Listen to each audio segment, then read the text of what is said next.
र यसलाई सहयोग पुर्याएको उद्यमशील काङ्ग्रेस दुईटैलाई यति महत्त्वपूर्ण कार्यक्रमको आयोजना गर्नुभएकोमा हार्दिक आभार प्रकट गर्छु। आज हाम्रो निम्तोलाई स्वीकार गरेर थुप्रै विज्ञहरू यहाँ आउनुभएको छ, प्राध्यापकहरू आउनुभएको छ, अरू साथीहरू आउनुभएको छ। यहाँहरू आइदिनु भयो, यहाँहरू सबैलाई धेरै धेरै धन्यवाद। अहिले नेपाली कांग्रेस पार्टीको प्राय सबै विभागहरू एकदमै क्रियाशील छन् र हाम्रो पार्टी कार्यालयमा प्राय प्रत्येक दिन जसो कुनै न कुनै कार्यक्रम भइरहेको छ। यहाँ माथि अहिले अर्को हाम्रो जलवायुसँग सम्बन्धित भएर काम गर्ने विभागको कार्यक्रम चलिरहेको छ, यहाँ छ, सबैतिर हाम्रो चलिरहेको छ। यो विभागहरूले अहिले आफूसँग सम्बन्धित भएको विषयमा अध्ययन गरिराख्नु भएको छ, अनुसन्धान गरिराख्नु भएको छ, संवाद अन्तर्क्रिया गरिराख्नु भएको छ। यसको नतिजा के भएको छ? ज्ञानको उत्पादन भएको छ। हामीले यो पटक विभागहरूको काम प्रारम्भ गर्ने बेलामा के सोचेका थियौँ भने कि नेपाली कांग्रेस पार्टी नेपालको सबभन्दा ठुलो पार्टी हो, जिम्मेवार पार्टी हो। देशभित्र भएका समस्याहरूको समाधानका निम्ति हामी घोत्तलिनुपर्छ, समाधान हामीले पस्कनु पनि पर्छ। तर यो पार्टी कार्यालयमा ती समस्याहरूको बारेमा छलफलै हुँदैन। यहाँ हाम्रो दुःखको बारेमा मात्र छलफल हुन्छ। हाम्रो सदस्यता के भयो, हाम्रो भातृ संस्था के भयो, हाम्रो आफ्नो दुःख छन्। त्यो आम नागरिकको दुःखसँग चाहिँ हामी अलग थलग बसिरहेका हुन्छौँ। कसैले ती दुःखको बारेमा छलफल गरौँ भनेर कार्यक्रम गर्यो र हामीलाई वक्ताको रूपमा बोलायो भने चाहिँ हामी दौडेर जान्छौँ, आफ्नो विचार राख्छौँ। तर त्यो यहाँ हुनुपर्ने हो। त्यसैले पार्टीको यो कार्यालयलाई हामी ज्ञान उत्पादनको केन्द्र बनाउँछौँ भन्ने ठानेर हामीले यो पटक विभागहरू गठन गर्ने बेलामा, जिम्मेवारी दिने बेलामा, यसको टिओआर बनाउने बेलामा त्यो सोचका साथ सुरु गरेका थियौँ र त्यही अनुरूप विभागहरू अगाडि बढेको छ। यसले हामीलाई अझ उत्साहित पनि बनाएको छ। तर अब यसलाई अब दोस्रो चरणमा लिएर जानुपर्नेछ। राजनीतिक दल भएको हुनाले गर्दा ज्ञान उत्पादन गर्ने कुरा आफैमा महत्त्वपूर्ण छ। तर त्यसपछि के त? त्यसले पनि त के नतिजा दिनुपर्छ। त्यो काहीँ न काहीँ कुनै एक्सनसँग जोडिनुपर्छ। त्यो केसँग जोडिनुपर्छ होला, विभागले ध्यान दिनुपर्छ भनेर म सबै विभागलाई यी कुराहरू भनिरहेको छु। एउटा जेनेरिक एउटा एडभोकेसीको कुरा हो। त्यसैले कार्यक्रममा साथीहरू आउनुहुन्छ, पार्टीका आज थुप्रै साथीहरू आउनुभएको छ, नौजवानहरू आउनुभएको छ, कुराहरू सुन्नुभएको छ। अझ हामी इन्करेज गरिरहेका छौँ, सांसदहरू आउनुहोस्, सांसद हुन चाहनेहरू आउनुहोस्, स्थानीय सरकार नेतृत्व गरेको आउनुहोस्, भोलि नेतृत्वको चाहना राख्ने साथीहरू आउनुहोस्। यस्तो कार्यक्रममा बस्नुहोस्, सुन्नुहोस्, दुईवटा कुरा सिक्नुहोस्, त्यो कुरालाई ग्रहण गर्नुहोस्, मनन गर्नुहोस् र त्यसले भोलि उपयुक्त ठाउँ पाउँदै गर्दा त्यसका निम्ति आफूले थाहा पाएका कुराहरूबाट त्यहाँ एडभोकेसी गर्नको लागि, त्यसका निम्ति वकालत गर्नको लागि, त्यसको त्यो पक्षधर्ता लिनका निम्ति त्यसले मद्दत पुर्याउँछ। एउटा हामीले चाहेको यही नै हो।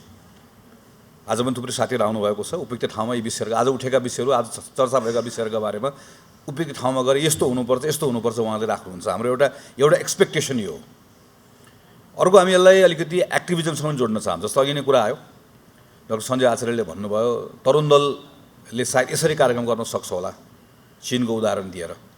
हामी हाम्रा पार्टीका युनिटहरू, भातृ संस्थाहरू, शुभेच्छु संस्थाहरू जसले विभिन्न क्षेत्रमा काम गर्छन्, उनीहरूले विभागले उत्पादन गरेको ज्ञानसँग जोडिएर आफ्नो एक्टिभिजममा त्यो कुराहरू लिएर जाउन् भन्ने हाम्रो अर्को अपेक्षा छ। तेस्रो कुरा चाहिँ हामी कार्यक्रमबाट पनि नतिजा लिएर आउन चाहन्छौँ। किनकि हामीले सरकारले यो गर्नुपर्छ भनेर आज यहाँ प्रस्तुतकर्ताले पनि भन्नुभयो, हामीले पनि टिप्पणी गर्दाखेरि भन्यौँ। तर त्यो सरकार भनेको चाहिँ को हो त? हामी नै त हो। फेरि सङ्घको सरकारमा हामी नै छौँ, 3टा मुख्यमन्त्री हामी छौँ, 332वटा मेयर हामी छौँ, 2668वटा वडा अध्यक्ष हामी छौँ। जताततै हामी सरकारमा छौँ, भोलि पनि आउँछौँ, हिजो पनि थियौँ। अनि सरकारले गर्नुपर्छ भनेर मात्रै हुँदैन, हामी आफै छौँ। हामी आफै त्यो जिम्मेवारीमा छौँ, आफैले गर्नुपर्ने हुन्छ। त्यसैले यहाँ विभागभित्र भएका छलफलहरूलाई हामी त्यो गभर्मेन्टका ती युनिटहरूसँग कसरी लिएर जाने भन्ने बारेमा हामी सचेत हुनुपर्छ। त्यसमा हामीले काम गर्नुपर्छ। एउटा उदाहरण राख्छु म। अहिले नेपाली कांग्रेस पार्टीको तर्फबाट हामीले मिसन रोजगारी भनेर एउटा अभियान सञ्चालन सुरु गरेका छौँ। त्यसको कन्सेप्ट पेपर बनाउने बेलामा त्यसभित्र चाहिँ कन्टेन्टहरू तयार गर्ने कुराहरूमा यही विभागमा भएका थुप्रै छलफलहरूले हामीलाई मद्दत पुर्याएको छ। हामी थुप्रै साथीहरूसँग मद्दत लिएका छौँ। त्यसको आधारमा हामीले रोजगारीको क्षेत्रमा ठ्याक्कै स्थानीय सरकारले के गर्नुपर्छ होला भनेर एउटा पेपर तयार गऱ्यौँ। यो करिब 17 पेजको छ। यो पटक हामीले 332वटा पालिकालाई यो पठायौँ। यसको नियमित रूपमा हामीले यसको फलोअप गरेका छौँ र यसमा हामीले यो खालि एउटा यो निबन्धात्मक मात्र छैन, यसमा हामीले एकदम धेरै मेहनत गरेका छौँ। हाम्रो आफ्नो विज्ञ साथीहरूको सहयोग लिएका छौँ र यसमा ठ्याक्कै स्थानीय सरकारले के कुराहरू गर्न सक्छ त वा के कुराहरू गर्नुपर्छ, खास गरिकन रोजगारी सृजना गर्ने विषयहरूका सन्दर्भमा हाम्रा ग्यापहरू के छन्, रोजगारीको रणनीति प्रत्येक स्थानीय तहको आफ्नो रणनीति अनिवार्य रूपमा हुनुपर्छ। सिप तथा तालिमका सन्दर्भमा अहिले भइरहेका सिप प्रवर्धन केन्द्रहरूलाई कसरी सञ्चालन गर्ने हो, छैन भने कसरी बनाउने हो, लेबरको म्यापिङ कसरी गर्ने हो देखि लिएर लगानीको अभिवृद्धि गर्ने कुरा, उद्यमशीलताको प्रवर्धन गर्ने कुरा, श्रम बजार व्यवस्थापन गर्ने कुराहरू लगायतका कुराहरूमा डिटेलमा हामीले स्थानीय सरकारले यो कुराहरू गर्नुपर्छ, गर्न सक्छ भनेर हामीले यसलाई तयार गऱ्यौँ। अब हामी के चाहन्छौँ भने हामीले उहाँहरूलाई अन्त्यमा के भनेका छौँ कि तपाईँहरूले यो सन्दर्भमा अरू थप मद्दत चाहनुहुन्छ भने नेपाली कांग्रेस पार्टीको तर्फबाट, केन्द्रीय कार्यालयको तर्फबाट हामी तपाईँहरूलाई विज्ञहरूको टोलीको तर्फबाट नियमित रूपमा हामी तपाईँहरूलाई मद्दत गर्छौँ भनेका छौँ। यसलाई अहिले कोअर्डिनेट गर्ने काम कसले गरिरहेको छ? तलपट्टि स्थानीय हाम्रो पार्टीको स्थानीय विभाग छ, उसले गरिरहेको छ स्थानीय सरकारहरूसँग। माथि कार्यक्रमको रूपमा, अभियानको रूपमा माथि पार्टी स्रोत विभाग छ, उसले कोअर्डिनेट गरिरहेको छ। म आजको छलफल पछाडि यसको कन्टेन्टमा यो विभाग जोडियोस् भन्ने चाहन्छु। जुन आज जे छलफल भयो, तपाईँले आज जे छलफल पछाडि जुन हामीहरू डकुमेन्टेसन गर्छौँ भनेर भन्नुभएको छ, जसमा आज यति धेरै महत्त्वपूर्ण विचारहरू आएको छ, म प्रस्तुतकर्ताको नि मैले सबैको सुने, त्यसमा टिप्पणीकर्ताहरू खास एकदम तपाईँलाई टाइमको कन्स्ट्रेन्ट भयो, तर एकदमै महत्त्वपूर्ण विषयहरू उठेको छ। यो कुराहरू चाहिँ हामी स्थानीय सरकारमा पुर्याउन चाहन्छौँ, प्रदेश सरकारमा पुर्याउन चाहन्छौँ। यी ठाउँहरूमा काम गर्दै गर्दा साझेदारीमा यसरी काम गरौँ भन्ने मेरो एउटा प्रस्ताव पनि छ। यसरी जाउँ भन्ने एउटा छलफल गरौँ भन्ने कुरा हो। दोस्रो कुरा चाहिँ हामी अर्को एउटा कुरा पनि काम गरिरहेका छौँ कि हामी नेपाली कांग्रेस पार्टीभित्र आबद्ध हुनुभएको साथीहरूलाई लामो समयदेखि हाम्रो पार्टीको प्रशिक्षण कार्यक्रमहरूमा सहभागी गराउँछौँ। पार्टीको विचार के हो, पार्टीको इतिहास के हो, हाम्रो अहिलेको समसामयिक राजनीतिमा हाम्रो धारणाहरू के छन्, त्यो महत्त्वपूर्ण छ। नियमित रूपमा हाम्रो प्रतिष्ठानले काम गरि नै रहेको छ। तर अहिले हामीलाई के महसुस भएको छ भने यतिले मात्र पुग्दैन। हिजो हामी यो अपोजिसनको पोलिटिक्समा हुँदै गर्दाखेरि हाम्रा त्यसका लागि चाहिने योग्यताहरूको एउटा मानक थियो भने अब हामी त चुनावमा जान्छौँ, प्रतिस्पर्धा गर्छौँ, चुनाव जित्छौँ, सरकारमा जान्छौँ, जिम्मेवारी लिन्छौँ, सार्वजनिक नीतिहरू बनाउँछौँ, त्यसबाट परिणामहरू दिन्छौँ। त्यसका निम्ति छुट्टै फेरि स्किल सेट चाहिँदो रहेछ। र अघि भनेको जस्तो विभागहरूले गर्ने कार्यक्रमहरूबाट यति धेरै ज्ञानको उत्पादन हुन्छ, त्यो जोड्ने तरिका भयो। त्यसलाई अझै सङ्गठित गरौँ भनेर अहिले हामी सानो एउटा सिस्टममा काम गरिरहेका छौँ। हामी खास गरिकन 84 सालको स्थानीय निर्वाचनभन्दा अगाडि हामी महासमितिको बैठकबाट पनि यो कुरालाई पारित गरेका छौँ। त्यसको उसमा हामी सिस्टममा काम गरेको हुनाले थोरै हामीलाई समय लाग्छ। हामी मूलत यो स्थानीय सरकारमा भोलि गएर म नेतृत्व गर्छु भनेर चाहना राख्ने साथीहरूलाई, चाहे त्यो वडा होस्, चाहे त्यो गाउँपालिका होस्, चाहे नगर होस्, त्यसको साथीहरूका निम्ति एउटा अलिकति सङ्गठित ढङ्गबाट अलि राम्रोसँग गरेको भोलि गएर त्यो सार्वजनिक जिम्मेवारी लिँदै गर्दाखेरि न्यूनतम रूपमा त्यो सार्वजनिक जिम्मेवारी निर्वाह गर्दै गर्दाखेरि चाहिने जुन ज्ञान छ, जुन स्किल छ, यसका बारेमा हामी एउटा यसलाई प्रशिक्षण भने पनि हुन्छ, कक्षा भने पनि हुन्छ, हामी त्यसमा काम गरिरहेका छौँ। जसले हामी के चाहन्छौँ भने यो अघि नै यहाँ कुरा आयो, यो उद्यमशीलताको बारेमा यो यसरी सोच्नुपर्छ, यसरी सोच्नुपर्छ भन्दै गर्दा हामीले सोचिरहेको कुरा चाहिँ सबैभन्दा महत्त्वपूर्ण कुरा भनेको चाहिँ सरकार आफै उद्यमी हुनुपर्छ, उद्यमशील सोचका साथ हुनुपर्छ। उद्यमी नभनौँ, उद्यमशील सोच, त्यो चिन्तन चाहिँ उद्यमशील हुने भनेको चाहिँ के नैसँग जोडिन्छ भने उसले जोखिम उठाउने पनि हो, जोखिम केमा उठाउने हो भन्ने कुरा थाहा पाउने पनि हो। अघि नै कुरा आयो नि, जस्तो मैले सरकारले व्यवसाय गर्नु हुँदैन। म एउटा पालिकाको साथी सम्झन्छु, नेपाली कांग्रेस पार्टीकै पहाडको एउटा गाउँको, एकदमै राम्रो इन्टेन्सन थियो, केही गरौँ भने छटपट्टि हुटुटी थियो। मैले अहिले हुम्ला देखेर ठ्याक्क सम्झेको उदाहरण पनि, त्यहाँ चाहिँ त्यो प्लाईको सम्भावना थियो। मैले उहाँलाई के कुरा बुझाइराख्न खोजेँ भने तपाईँको गाउँपालिका आफैले प्लाई फ्याक्ट्री राख्ने होइन के, तपाईँले त्यो प्लाई फ्याक्ट्री, प्लाईको सम्भावना छ, बजार छ। उहाँले मलाई मधेसमा बजार छ भन्नु, पहाडको गाउँपालिका हो, मधेसमा बजार छ, भारतमा बजार छ, तर गाउँपालिका आफैले राख्ने होइन। तर त्यो वर्षौँदेखि नेपाली कांग्रेसले उद्योगहरू बेच्दियो भन्ने आरोप सुनेर चाहिँ त्यसबाट प्रताडित भएर आएको एउटा अर्को हाम्रो पनि यहाँभित्रको पुस्ता छ, त्यो एकदम डिफेन्सिभ छ। उसले इन्टेन्सन ठिक छ हेर्नुहोस्, तर इन्टेन्सन ठिक हुँदै गर्दाखेरि तर बनाएको कार्यक्रम के हो, बनाएको कार्यक्रम म आफै प्लाई फ्याक्ट्री राख्छु भन्दै गर्दा त्यो कार्यक्रम पछि गएर असफल भयो, बााउन्ड टु फेल भयो। त्यसैले हाम्रो भोलि गएर हुन सक्ने साथीहरूलाई हामी के कुराहरूमा अलिकति प्रशिक्षित गर्न चाहन्छौँ भने सरकारमा गइसके पछाडि के गर्ने हो, के गर्ने होइन, के कुरामा हात हाल्ने हो, के कुरामा हात हाल्ने होइन, के कुरामा हात हाल्यो भने चाहिँ वा के कुरामा हात हालेन भने चाहिँ अघि आज हामीले चर्चा गरेका कुराहरू परिणाममा आउने हुन् भन्ने विषयका सन्दर्भमा पनि हामीहरू काम गर्न चाहन्छौँ। यसमा पनि यो विभागको एकदम महत्त्वपूर्ण भूमिका रहन्छ नै। आज जति पनि यहाँ मान्यवरले कुरा राख्नुभयो, मेरो सबैलाई फेरि एकपटक हार्दिक धन्यवाद छ। म ती विषयहरूमा धेरै जान चाहन्न, मैले अघि पनि भने एकदमै महत्त्वपूर्ण कुरा उठेको छ। म छोटकरीमा दुईटा तिनवटा कुरा राखेर टुङ्ग्याउँछु। आज हामीले युवाहरूसँग जोडिएका सम्भावनाहरूको बारेमा कुराकानी गऱ्यौँ। हाम्रा कस्ता नीतिहरूले ती सम्भावनालाई उजागर गर्न मद्दत गर्छ भन्ने बारेमा पनि बहस छलफल गऱ्यौँ। त्यसमा थुप्रै विषयहरू आए। त्यसमा त्यसले अझै व्यापक छलफलको माग गर्छ। हामीले एग्रिकल्चरको कुराकानी गऱ्यौँ। एग्रिकल्चरमा के गर्न सकिन्छ भन्ने कुराको बारेमा उमेश सर यहाँ मञ्चमा हुनुहुन्छ, आफै एउटा उदाहरण हुनुहुन्छ अहिले। अब हामीले एग्रिकल्चरको बारेमा कुराकानी गर्दाखेरि बिस्तार हाम्रो बहसहरूलाई अलिकति फरक तरिकाले यहाँभित्र हामी छलफल गर्दै जानुपर्छ। नेपालको अहिले अघि नै पनि यहाँ कुराकानी आयो कि डायस्पोराले सबभन्दा बढी चाहिँ कन्जम्सनमा जान्छ भन्ने विषय हेर्दै गर्दा हाम्रो कन्जम्सनभित्रको पनि हामीले हेऱ्यौँ भने केमा जान्छ भन्दाखेरि हामीहरूले घरमा हाम्रो आफ्नो भान्सा चलाउनका निम्ति चाहिने कुराहरू हामी त्यति धेरै हामी खरिद गर्छौँ। त्यति धेरै खरिद गर्दा त्यो खरिद गर्ने कुराको हेऱ्यो भने फेरि त्यो सबैभन्दा बढी चाहिँ हामी त्यसलाई फेरि के गर्छौँ भन्दा हामी बाहिरबाट इम्पोर्ट गर्छौँ। भन्दा कत्रो ठुलो बजार होला त नेपालमा हाम्रो आफ्नो यहीँभित्रकै घरेलु कन्जम्सन गर्ने कुराको सन्दर्भमा। तर अब यसका निम्ति हामीहरूले फ्याक्टमा टेकेर हामीले छलफलहरू गर्नुपर्ने छ। जस्तो अब अहिले यो विरोधको राजनीति गर्ने कुरा एकदम सजिलो हुन्छ। हेर्नुहोस्, जस्तो म आजभोलि कहीँ कहीँ जाँदै गर्दा त्यो कसैले भाषण गरेको सुन्छु कि नेपाल यति राम्रो थियो कि पहिला यसले चाहिँ धान वा चामल चाहिँ बाहिरको देशलाई बेच्थ्यो।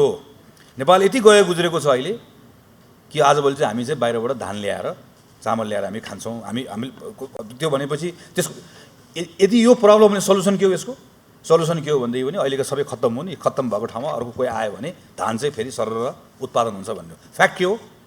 फ्याक्ट हामीले गएको 30-40 वर्षमा धान उत्पादनमा गजब प्रगति गरेका छौँ, राम्रो प्रगति गरेका छौँ। योभन्दा अझै बढी गर्न सकिन्थ्यो, योभन्दा अझ बढी राम्रो गर्न सकिन्थ्यो। राम्रो प्रगति गरेका छौँ।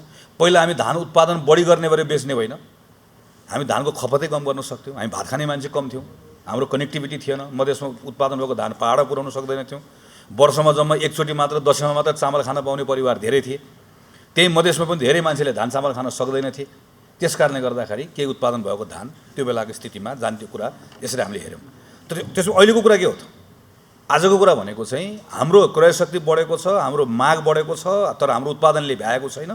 त्यो हामी ल्याक कहाँ गरिरहेका छौँ भन्दा हाम्रो एकदमै ठुलो ल्याकिङ केमा भएको छ भन्दा खास गरिकन टेक्नोलोजीमा भएको छ। प्रविधिको प्रयोग गर्ने कुराको सन्दर्भमा प्रविधि मात्र अरू पनि कुरा छ। अस्ति भर्खर हामीले एकजना सफल उद्यमी वीरेन्द्र बस्नेतको कथा सुन्यौँ, जसले खास गरी पूर्वका अहिले मोरङ, झापा, सुनसरीमा धान उत्पादनबाट ठुलो एक प्रकारले क्रान्ति नै भने पनि हुन्छ भनेको स्थिति उत्पादन गर्नुभएको छ। यहाँ हामी यहाँ उमेश सर हुनुहुन्छ, उहाँहरूले अहिले स्याउ लगायत कतिपय कुराहरूमा ठुलो फड्को मारिराख्नु भएको छ। यस्तो स्टोरिजहरू छन् जुन स्टोरीहरू अब हामीले चाहिँ हाम्रा युथहरूसँग कुराकानी गर्नुपर्ने छ। यहाँ अवसर छ है, किनकि कस्तो कुरा कि एकातिर के कुरा भइरहेको छ, जे छ ठिकठाक छ भन्ने कुराकानी भइरहेको छ। एकातिर के कुरा भइरहेको छ, सबै सकियो, सबै बर्बाद हो भन्ने कुराकानी भइरहेको छ।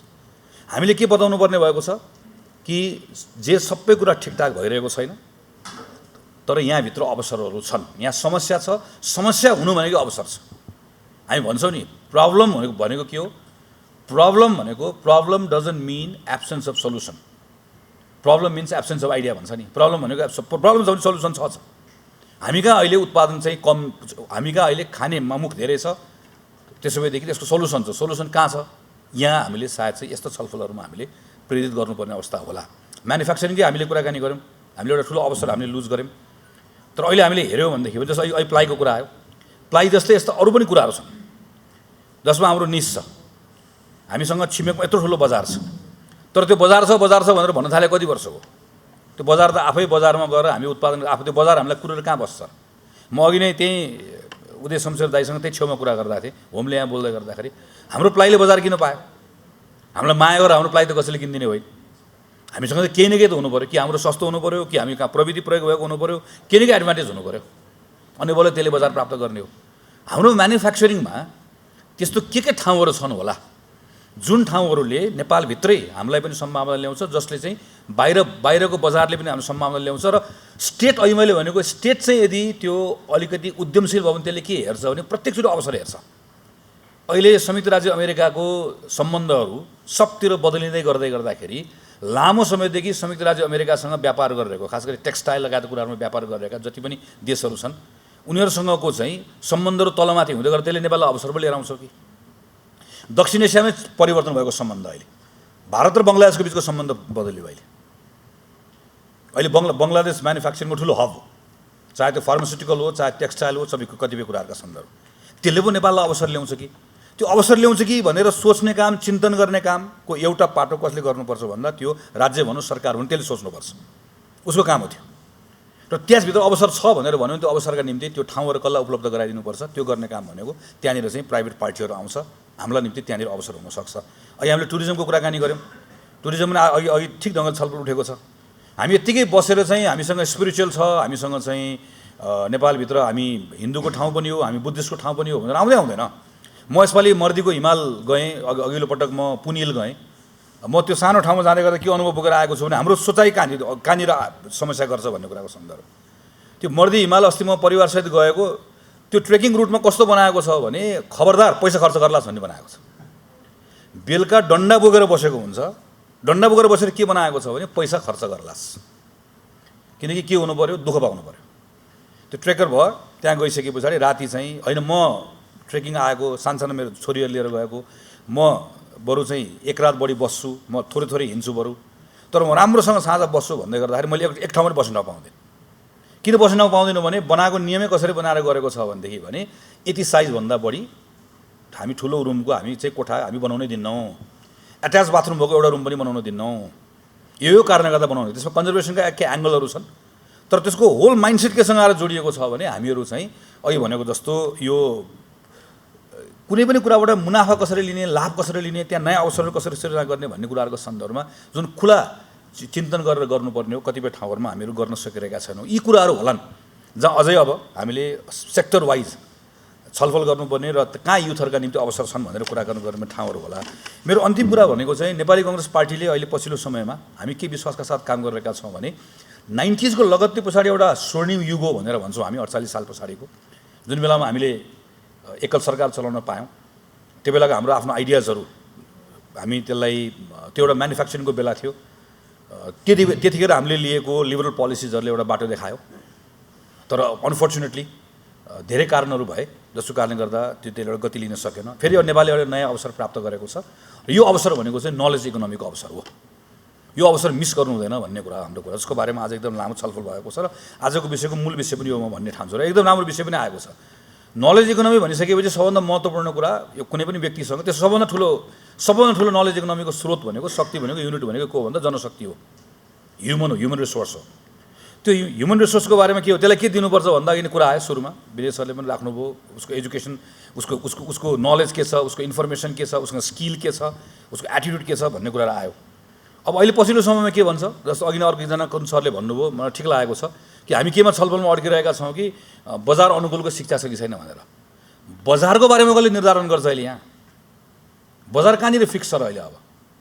अहिले पछिल्लो समयमा के भन्छ, कुनै पनि जस्तो हिजो के थियो, हिजो हामी एसएलसी पास गऱ्यौँ, +2 पास गऱ्यौँ, त्यसपछि मैले सिभिल इन्जिनियरिङ पढेँ भनेदेखि भने त्यो सिभिल इन्जिनियरिङको त्यति पढाइले मलाई जीवनभरलाई, तसँग के स्किल छ भन्दा आई एम सिभिल इन्जिनियर, सक्यो, जीवनभरलाई पुग्थ्यो मलाई। अहिले पुग्छ? अहिले सिकेको सेट अफ स्किलको आयु जम्मा हामी 5 वर्षभन्दा कम छ भनेर भन्छौँ, मुस्किलले 5 वर्ष 4 वर्ष, अझ केही वर्षपछि त जम्मा 2 वर्ष हुन्छ भनेर भन्छौँ। अर्थात् अहिले मैले सिकेको स्किलको आयु जम्मा 2 वर्ष छ भनेपछि कति छिटो बजार चेन्ज हुनेवाला। त्यसो मैले मेरो केटाकेटीलाई के सिकाउनु पर्ने होला त? मैले उसलाई नलेज दिनुपर्ने ठिक हो, मैले उसलाई स्किल दिनुपर्ने हो, तर मैले उसलाई सेट नलेज दिएर मात्र नहुने रहेछ। मैले उसलाई के दिनुपर्ने रहेछ भने मैले उसलाई मेरो हुर्कँदै गरेर 9 कक्षाको छोरीलाई मैले सोच्ने कुरा मैले छोरीलाई सोच्छु, राज्यले पनि त सबै छोराछोरी हो नि, त्यसरी सोच्नु पऱ्यो, हामीले त्यसरी सोच्ने हो। मैले उसलाई यति पढाएर यति 9मा यति 8मा यति भनेर होइन, मैले उसलाई नलेजसँगै त्यो नलेजको भोक सृजना गरिदिन सक्नु पऱ्यो। मैले उसलाई स्किल पनि दिनु पऱ्यो, तर सँगसँगै मैले एडाप्टेबिलिटी, उसले नयाँ स्किलहरू स्वीकार गर्न सक्ने, सिक्न सक्ने त्यो फ्लेक्सिबिलिटी मैले पनि उसलाई सँगसँगै दिन सक्नु पऱ्यो। मैले उसलाई इमोसनल इन्टेलिजेन्स सँगसँगै दिन सक्नु पऱ्यो। मैले उसलाई टिममा काम गर्न सक्ने स्किल दिन सक्नु पऱ्यो। मैले उसलाई प्रब्लम सल्भ गर्न सक्ने क्षमता दिन सक्नु पऱ्यो। यस्तो केटाकेटीहरू मैले विद्यालयबाट हुर्काउँदै लिएर आएँ भने अब बल्ल मैले ठिक युवा तयार गरेको अवस्था हुन्छ, किनकि त्यो युवाले यो नलेज इकोनोमीको आफ्नो अवसरलाई छोप्न सक्ने अवस्था बन्छ। हामी यसमा काम गर्न चाहन्छौँ र अघि नै यहाँनिर अवसर हामी देख्छौँ। अघि ईसाजीले एउटा महत्त्वपूर्ण कुरा उठाउनु भएको छ कि हाम्रो मान्छेहरू डायस्पोरा बाहिर गएको छ, डायस्पोराले यहाँ आइसकेपछि उसले 70-80% समथिङको यसको हाराहारी मूल्य कन्जम्सन गर्छ। तर अघि पनि मैले भने एउटा मान्छेले गर्ने उपभोग वा कन्जम्सन अर्को मान्छेका निम्ति फेरि अवसर हो। उसले त्यहाँ नयाँ अवसर सृजना भएको हुन्छ। तर यो जेनेरेसन जो मान्छे अहिले बाहिर काम गर्न गएको छ, माइग्रेन्ट वर्करहरू काम गर्न गएको छ, हामीले कम्तीमा नेपालभित्र के स्थिति अब सृजना गर्नुपर्छ भन्ने नेपाली कङ्ग्रेसको अठोटो सङ्कल्प हो भनेदेखि भने उसले नेपालभित्र रोजगारीको अवसर प्राप्त गरेन, त्यसकारणले ऊ त बाहिर काम गर्न गएको छ। ऊभन्दा उसले अब पढाएको हुर्काएको उसको छोराछोरीको जेनेरेसन बाई चोइस जाने उसको कुरा हो। तर बाआमाले जस्तै फेरि रोजगारी नपाएको कारणले गर्दा वा बाआमाको जस्तो चाहिँ पुँजी निर्माण नभएको कारणले गर्दा जानुपर्ने अवस्था नआओस् भन्नका निम्ति त्यो डायस्पोरालाई नेपाल फर्किसके पछाडि यहाँभित्रको कम्तीमा चाहिँ जुन वर्गमा रहेर हिजो बाहिर काम गर्न जानुपर्ने अवस्था बनेको माइग्रेन्ट वर्कर भएर फर्केर आउँदै गरेर त्योभन्दा माथि आउन सक्ने अवसरहरू कसरी सृजना गर्ने होला, सरकारले कस्ता नीतिहरू बनाउनु पर्ने होला भन्ने सन्दर्भमा हामीहरू काम गर्न चाहन्छौँ। अर्को कुरा भनेको आज अरू विद्वान साथीले उठाउनु भएको छ, युवाहरूको लागि अर्को महत्त्वपूर्ण अर्को एउटा बोटलनेक केमा छ भने एक्सेस टु फाइनेन्स नै हो। आइडिया ल्याएको हामी स्टार्टअप भन्छौँ, आजले कस्तो क्लेसै भइसक्यो भने जसलाई पनि हामी स्टार्टअप भनेर भनिदियो अनि भोलि गएर ब्याङ्कमा गएर थाहा पाउँछ। अनि अहिले मैले अन्यथा भनेको होइन, 2070 सालमा म I still remember the day, मलाई डेट कन्ट छ, म रामचन्द्र मत डाक्टर साहब हुनुहुन्थ्यो, म एकदम ठुलो श्रद्धाका साथ म उहाँलाई सम्झन्छु। उहाँले यस्तो कुरा एकदम सजिलोसँग बुझ्नुहुन्थ्यो। यो मैले 7-8 पेजको कन्सेप्ट पेपर लेखेर गएर दिएर, गोविन्द पोखरेल डाक्टर साहब त्यतिखेर योजना आयोगमा हुनुहुन्थ्यो, त्यहाँ गएर लेखेर दिएर त्यस पछाडि चाहिँ 2000 सुशील कोइराला प्रधानमन्त्री हुनुभएको बेलामा पहिलोपटक चाहिँ नवप्रवर्धन तथा भनेर स्टार्टअप भनिकन चाहिँ पहिलोपटक 50 करोड रुपियाँ राखेर सुरु गरेको, जसको बारेमा उमेशजीले आएर कार्यक्रमहरू भन्नुभयो। सरकार भने हेर्नुहोस् त 70 सालमा गरेको त्यो कार्यक्रम चाहिँ पछि बनाएको च्यालेन्ज फन्ड, स्टार्टअप फन्ड पहिला सुरुमा सुरु गरेर पछि त्यसलाई च्यालेन्ज फन्ड बनाएर त्यो उद्योग मन्त्रालयले गर्ने कि अर्थ मन्त्रालयले गर्ने भन्ने झगडा, पछि कसले गर्ने भन्ने झगडा सुल्झाउन नसके उनीहरूले योजना आफैले गरेको। अहिले त्यसलाई रोल आउट हुनको लागि 10-12 वर्ष लाग्यो। अनि त्यसबाट केही मानिसहरूले लाभ पाउने कार्यक्रम उहाँहरूले गर्नुभएको छ, मैले उहाँहरूलाई इन्करेजै गर्छु। तर यसरी होइन, मासमा यसरी हुँदैन। कहाँ गर्नुपर्छ भन्ने लागेको छ मलाई भने यसमा पनि हामीहरू काम गर्न चाहन्छौँ, यसमा पनि विभागले काम गर्नुपर्छ भन्ने छ। त्यो एक्सेस टु फाइनेन्स खास गरिकन हाम्रा मानिसहरू बाहिर काम गर्न गएका छन्, यहाँ भूकम्प आयो, यहाँ कुनै ठुलो कुरा भयो भने च्यारिटी दिनु पऱ्यो भने तुरुन्त हाम्रो नेपालीहरू तुरुन्त हामी जम्मा भएर ल है भनेर यहाँ पैसा पठाइदिने, मद्दत गरिने चलन छ। त्यो आफैमा राम्रो कुरा छ। गाउँमा स्कुल खोल्नु पऱ्यो, गाउँमा कुनै अस्पताल स्वास्थ्य चौकी खोल्नु पऱ्यो, के खोल्नु पऱ्यो, त्यो च्यारिटीको लागि पैसा उठाउने हामी तुरुन्त आइहाल्छ। अब च्यारिटीको लागि होइन, च्यारिटीको लागि ठिक छ गरिराखौँ। अब के को लागि हो भने नेपालभित्र भएको कुनै नौजवानले कुनै आइडिया लिएर आउँछ, त्यो आइडिया चाहिँ ब्याङ्केबल छ, त्यो आइडियाबाट कुनै चाहिँ परिणाम निस्कन सक्छ, नाफा हुनसक्छ। ब्याङ्कमा गयो, ब्याङ्कले पैसा दिन्न। किन पैसा दिन्न भने ब्याङ्कले खोज्छ, ब्याङ्कले काहीँ न काहीँ उसले धितो खोज्छ। अब ब्याङ्कले धितो किन खोजिस् भनेर लडेर पनि हुन्न। फेरि हाम्रो ब्याङ्किङ सिस्टम कस्तो छ, हाम्रो ब्याङ्क फेरि पैसा कसको हाम्रो हो नि त, फेरि अहिले हाम्रो पैसा पनि त हाम्रो हो नि त फेरि, होइन? त्यसको आफ्नो समस्याहरू छन्। सहकारीको दुःखको बारेमा यहाँ कुरा भइसक्यो। भन्दा एउटा उपाय के हुनसक्छ भने नेपालमा सानसानो 1-2 जना मान्छेले सुरु गर्नुभएको छ, राम्रो प्लेटफर्म्सहरू हामीले सुरु गरेर के गर्न सक्छौँ भने म काठमाडौँमा बसेको वा नेपालभित्र बसेको विराटनगरमा बसेको एउटा युवा हो, मसँग कुनै आइडिया छ, मैले आइडिया पिच गरेँ। अमेरिकामा भएको वा अस्ट्रेलिया भएको कुनै वा जापानमा भएको कुनै नेपाली युवालाई मेरो अथवा युवा पनि हुनु पऱ्यो, कसैलाई मेरो आइडिया मन पऱ्यो, ल म यसमा 20 लाख रुपियाँ हाल्छु, म यसमा 30 लाख रुपियाँ हाल्छु। मैले 30 लाख रुपियाँ हालिसके पछाडि त्यो 30 लाख रुपियाँ मैले पाएँ। त्यो पाएपछि त्यसबाट मैले व्यवसाय गरेँ, त्यो व्यवसायबाट मुनाफा भयो भने त्यो मुनाफाको लाभ कसले पनि पायो भने त्यहाँ बस्नेले पनि पायो। जोखिम हो नि त यो, इन्भेस्टमेन्ट भनेको आफैमा जोखिम हो। त्यो जोखिम चाहिँ नेपालका सन्दर्भमा हामीले कसले उठाउनुपर्छ भन्दा ब्याङ्कले उठाउनुपर्छ वा चाहिँ एउटा फाइनेन्सियल इन्स्टिट्युसनले उठाउनुपर्छ भनेको ठाउँबाट इन्भेस्टमेन्ट हामीले कहाँ हामीले त्यसलाई सिफ्ट गऱ्यौँ भन्दाखेरि है नेपालभन्दा बाहिर बसेको मान्छेमा सिफ्ट गऱ्यौँ। अब मैले 20 लाख भन्दै गर्दा एकजना मान्छेले 20 लाख हाल्न गाह्रो हो, नचिनेको मान्छेले एकचोटि 20 लाख किन हाल्ने। तर 4 जना मान्छे सोचौँ त ल, 4 जना मान्छेले 5-5 लाख रुपियाँ गरेर हाल्दै गर्दाखेरि त जम्मा 4 जना मान्छे हो।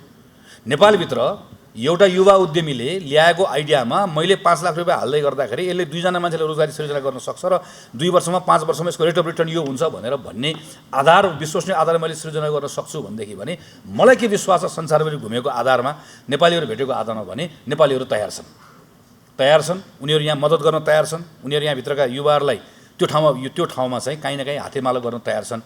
यो सन्दर्भमा यस्ता कुराहरूमा हामीले काम गर्नुपर्ने छ। त्यसैले अहिले हामी 2082 सालमा छौँ, 2084 सालसम्म हामी नेपालको लार्जेस्ट पार्टी छौँ, सरकारमा छौँ।